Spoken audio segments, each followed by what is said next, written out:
तर तुम्ही जे शिकवताय मला तर मनापासून वाटतं की इथं माझं करिअर होऊ शकतं असं मला या ठिकाणी वाटतंय. त्यामुळं मी या ठिकाणी या EFPला जॉईन झालेलो आहे.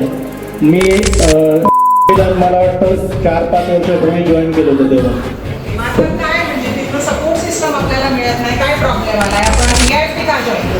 सपोर्ट सिस्टम म्हणण्यापेक्षा त्यांचं जे शिकवण्याची पद्धत आहे ना ती काय बरोबर मला वाटली नाही. त्यामुळे मी ते बंदच केलं. म्हणजे मलाच ते व्यवस्थित वाटत नव्हतं. पण मला पण कॉन्फिडन्स भरपूर आहे की तुम्ही पण माझ्याकडून करून घेणार आहात. त्यामुळे मी तुम्हाला जॉईन केलेलं आहे.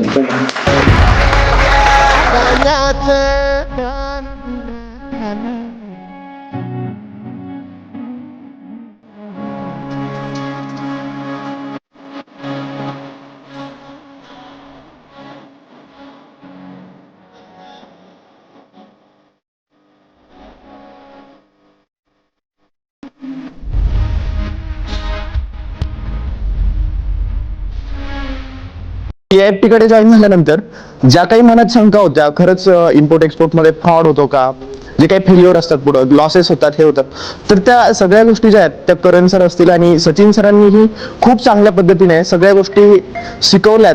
आणि आज खरं असं वाटतंय की जरी प्रोडक्ट फायनल नसला तरी आपण कुठला प्रोडक्ट कसा फायनल करायचा आहे, कुठला बायर कसा चूज करायचा आहे, या ज्या मनात काही सगळ्या शंका होत्या, ज्या काही भीती होत्या, त्या आज खऱ्या अर्थाने सगळ्या गेल्या.